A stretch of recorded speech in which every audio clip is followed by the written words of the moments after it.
മഴതോരും മുൻപേയുടെ വരാൻ പോകുന്ന കഥയിലേക്ക് എല്ലാവർക്കും സ്വാഗതം. അലീനയും സ്റ്റാൻലിയും സിക്കിമിൽ നിന്നും തിരിച്ച് എറണാകുളത്തേക്ക് വന്നു. കോളിമ്പൽ കേട്ട് ഗ്രേസമ്മ ചെന്ന് വാതിൽ തുറന്നു.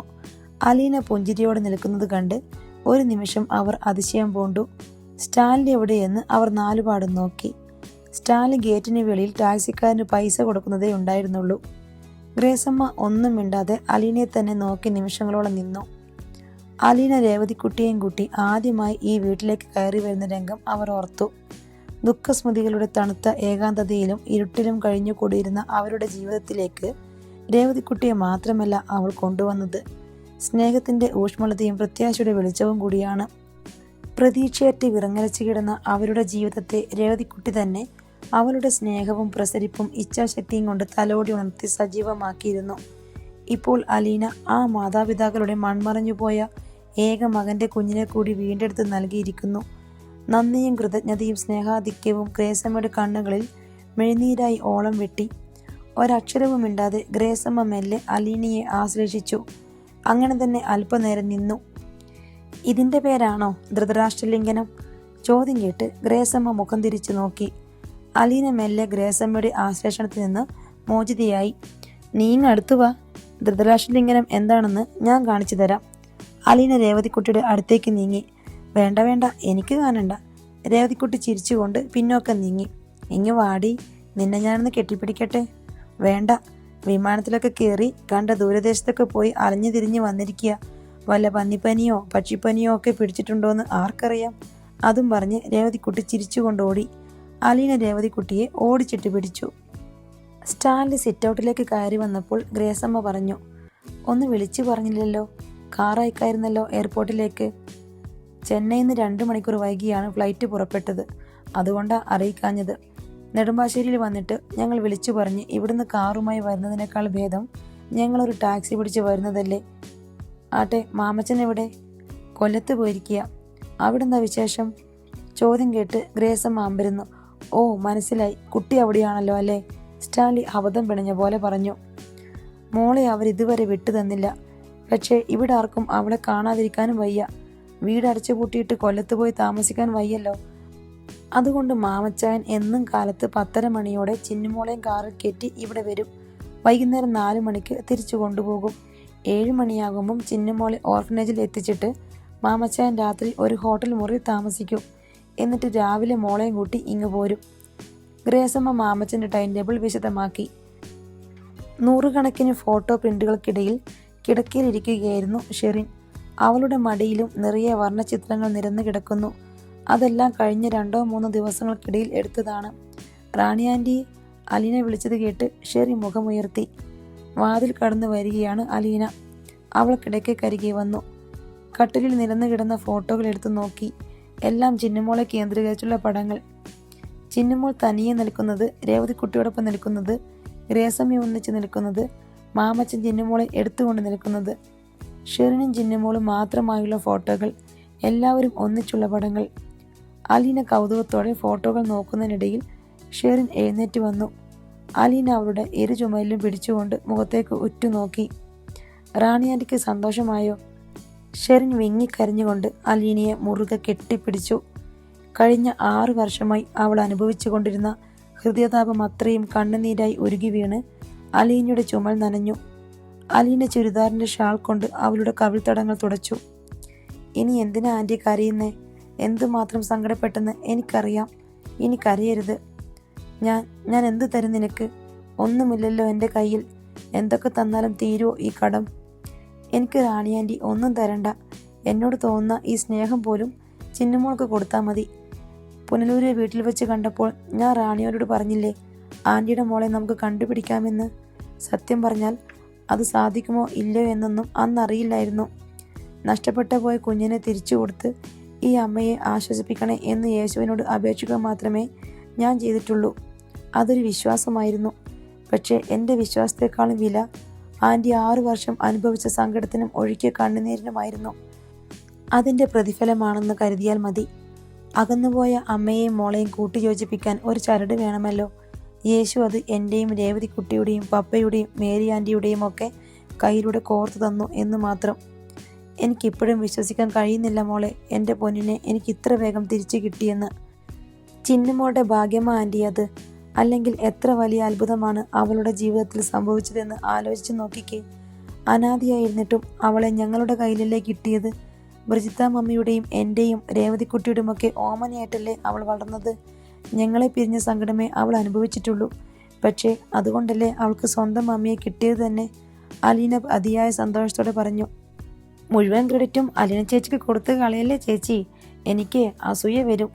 ഞാൻ ജിജോ ചേട്ടൻ്റെ മുറിയിൽ നുഴഞ്ഞു കയറി ചേച്ചിയും ചേട്ടനും തമ്മിലുള്ള വാട്സപ്പ് ചാറ്റ് നോക്കിയത് കൊണ്ടാണ് ഈ രഹസ്യങ്ങളൊക്കെ ചികഞ്ഞെടുക്കാൻ പറ്റിയതെന്ന ഓർമ്മ വേണം, മുറിയിലേക്ക് വന്ന രേവതിക്കുട്ടി ഓർമ്മിപ്പിച്ചു. നിന്റെ പ്രാധാന്യം ഒട്ടും കുറച്ചിട്ടില്ല ഒരിടത്തും, അലീന ചെറുചിരിയോടെ പറഞ്ഞു. സന്തോഷം. എല്ലാവർക്കും എന്തെങ്കിലുമൊക്കെ കിട്ടുമ്പം എനിക്കും വേണ്ടേ ചെറിയൊരു ബോണസ്. എൻ്റെ കാര്യത്തിൽ ഇനി അത്ഭുതങ്ങളൊന്നും സംഭവിക്കാനില്ലല്ലോ. രേവതിക്കുട്ടി തമാശയായിട്ടാണ് പറഞ്ഞതെങ്കിലും ഒറ്റവരും ഒടിയവരുമില്ലാത്തതിൻ്റെ നൊമ്പരം അവളുടെ വാക്കുകളിൽ അന്തർലീനമായിരുന്നു. നിന്റെ ജീവിതത്തിലെ അത്ഭുതങ്ങളല്ലേ ഇതൊക്കെ. അല്ലെങ്കിൽ തന്നെ ആർക്കാ മോളെ എല്ലാം തിരിഞ്ഞു കിട്ടിയത്. എൻ്റെ കാര്യം നോക്ക്. അമ്മയായിരുന്നറിയാം, പക്ഷേ അമ്മയ്ക്കറിയില്ല, പറയാൻ നിവൃത്തിയില്ല. ചിന്നുമോളുടെ കാര്യമോ, അവൾക്ക് സ്വന്തം അച്ഛനെ കാണാനുള്ള ഭാഗ്യമുണ്ടായില്ല, ഇനി ഒരിക്കലും ഉണ്ടാവുകയുമില്ല. നമ്മുടെ കൂട്ടത്തിൽ നീ തന്നെയാ ഭാഗ്യവതി. അച്ഛനും അമ്മയും അല്ലായിരുന്നിട്ടും കൂടി അതിനേക്കാൾ നിന്നെ സ്നേഹിക്കുന്ന ഒരച്ഛനെയും അമ്മയും കിട്ടിയില്ലേ നിനക്ക്. എന്നാലും എൻ്റെ സ്വന്തമാണെന്ന് പറഞ്ഞ് ഇങ്ങനെ തൊട്ട് കാണിക്കാൻ രേവതിക്കുട്ടി അലീനയെ തൊട്ടു. അതിനെ ഒരാളെ ഞാൻ നിനക്ക് സംഘടിപ്പിച്ചു തരുന്നുണ്ട്, കുറച്ചുകൂടി ഒന്ന് കഴിഞ്ഞോട്ടെ. ഒന്ന് പോ ചേച്ചി, രേവതിക്കുട്ടി പരിഭവിച്ചു. പിന്നെ ഒരു ചായ തന്നിട്ട് മതി ഇനിയുള്ള പ്രസംഗം. പപ്പയ്ക്ക് കോഫിയാണേ. ഷോ, ഞാനങ്ങ് മറന്നു. രേവതിക്കുട്ടി മുറിയിൽ നിന്നും തിരിഞ്ഞോടി. മാമച്ചൻ്റെ കാർ പതിവിലും വൈകിയാണ് ഇന്നെത്തിയത്.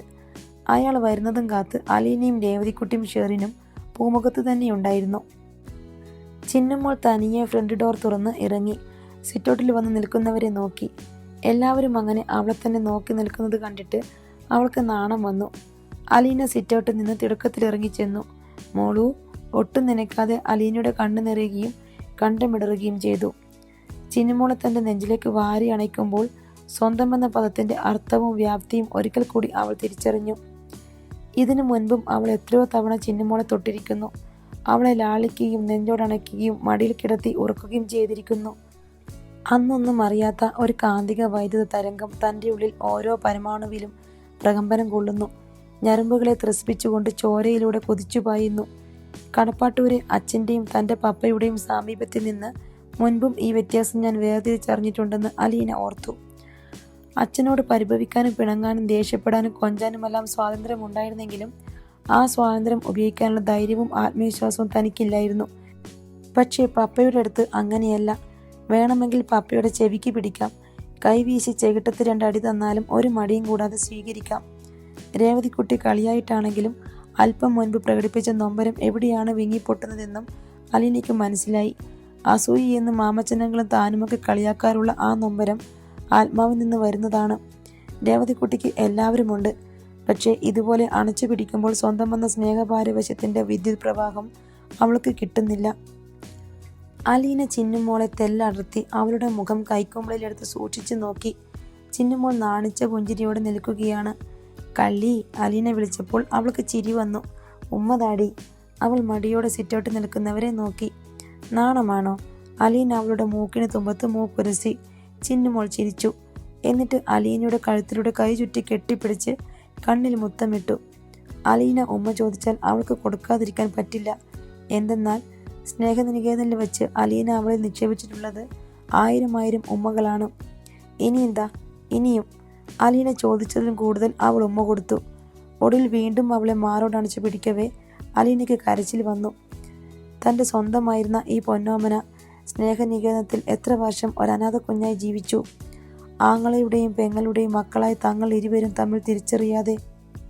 ലീനാൻ്റെ കരയുവാണോ? ചിന്നുമോൾക്ക് സംശയമായി. ഇത് കരച്ചിലാണോടി, ചിരിയല്ലേ? അലീന അവളെ ഇരു കൈയിലും കോരിയെടുത്തു. ശരിയാണ്, ലീനാൻ്റെ മുഖത്ത് ചിരിയുണ്ട്, കണ്ണുനീരുമുണ്ട്. കാറിൽ നിന്നിറങ്ങി ബോണറ്റിലേക്ക് ചാരി നിറമനസ്സോടെ നോക്കി നിൽക്കുകയാണ് മാമച്ചൻ. Good morning uncle. മോളെ കണ്ടപ്പോൾ അങ്കിളിനെ ഞാനങ്ങ് മറന്നു. അലീന അയാളുടെ നേർക്ക് കൈ നീട്ടി.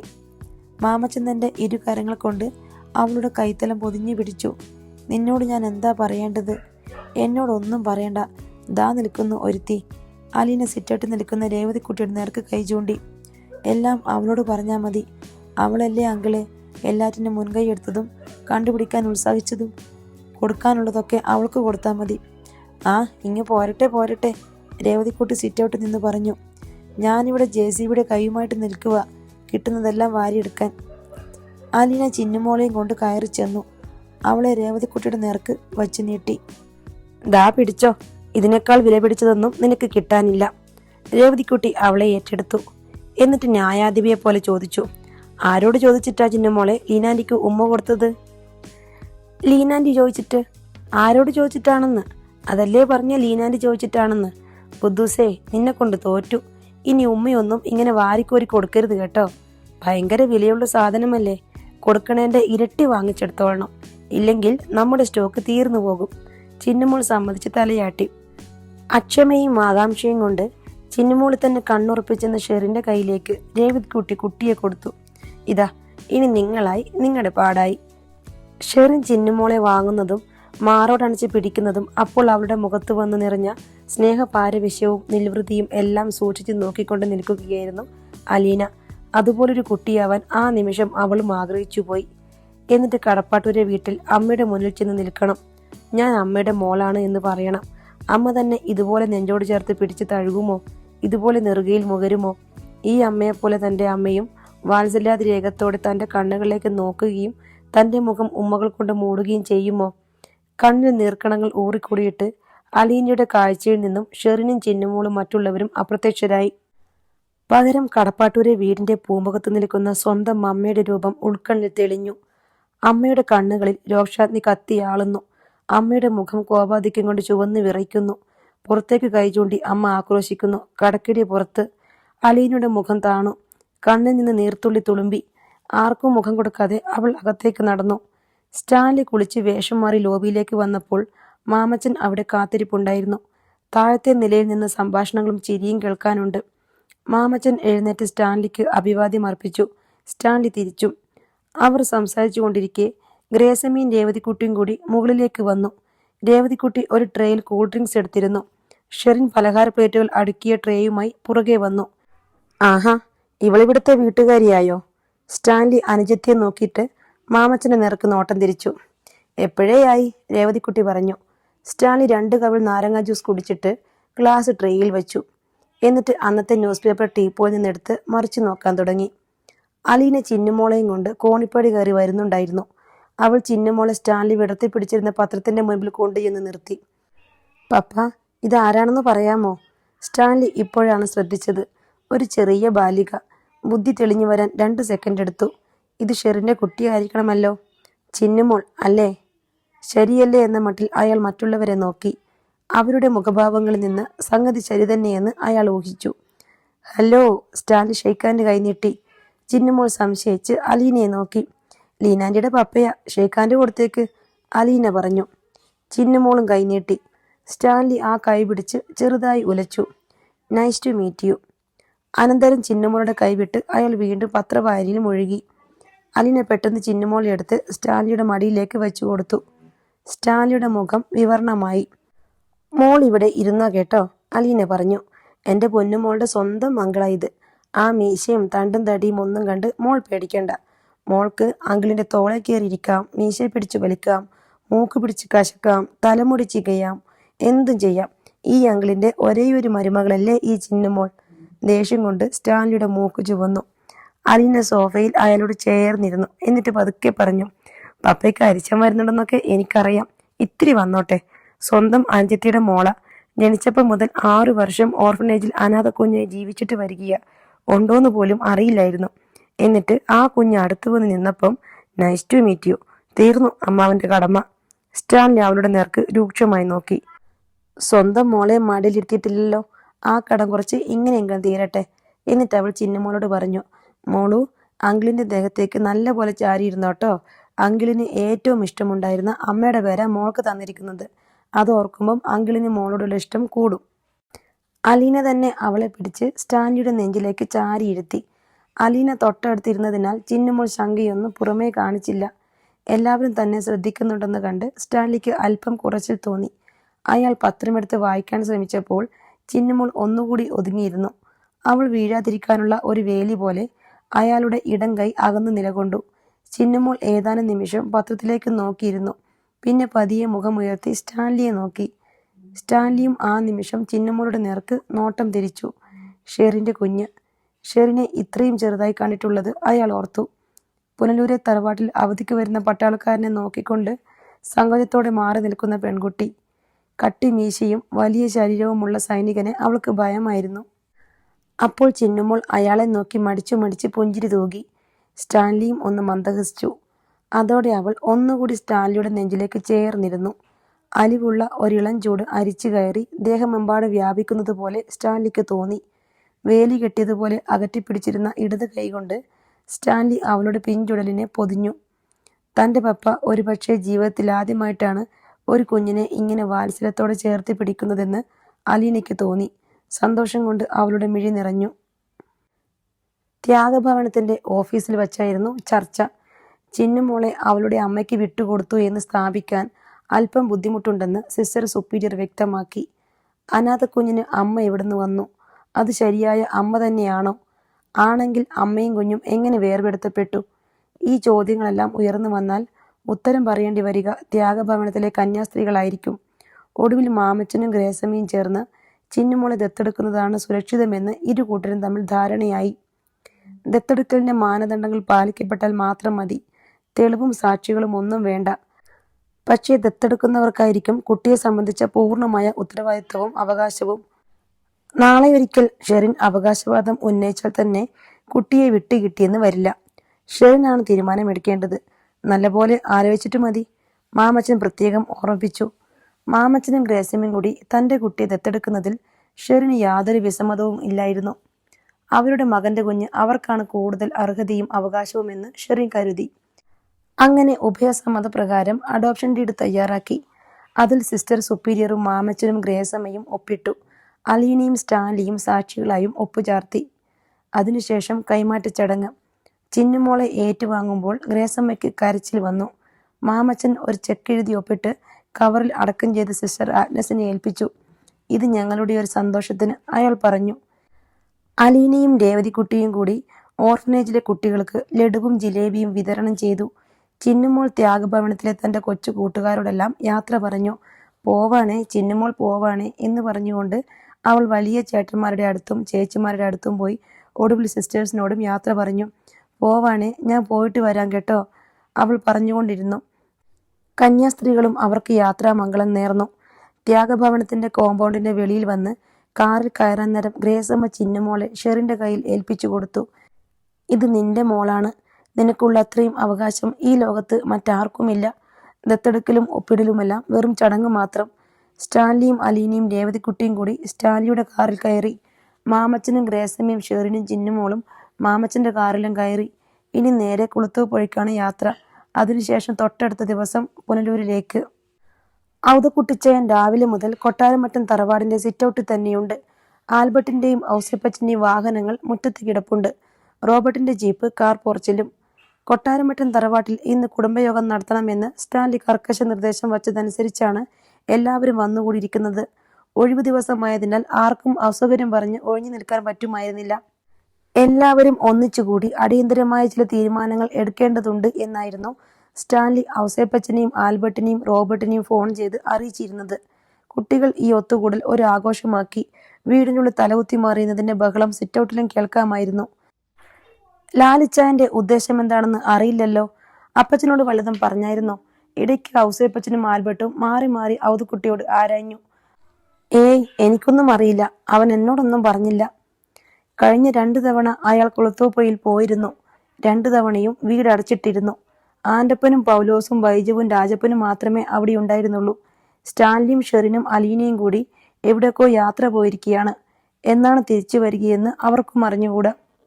അങ്ങനെ ഇരിക്കുമ്പോഴാണ് അനുജന്മാർക്കും ഔതക്കുട്ടിച്ചായനും സ്റ്റാൻലിയുടെ ഫോൺ കോൾ. പ്രധാന നിരത്തിൽ നിന്നും 2 കാറുകൾ തിരിഞ്ഞ് കരിയില പറത്തിക്കൊണ്ട് വീടിന് നേർക്ക് വരുന്നത് ഔതക്കുട്ടിച്ചായൻ കണ്ടു. ലാലിച്ചായന, ഞങ്ങൾ അകത്തു പോയിരിക്കാം, ഔതക്കുട്ടിച്ചായനോട് പറഞ്ഞിട്ട് ആൺമക്കൾ 3 പേരും വീട്ടിനുള്ളിലേക്ക് പോയി. ഇത്രയുമാണ് ഇന്നത്തെ കഥ. ബാക്കി കഥയുമായി വീണ്ടും വരാം. ബൈ.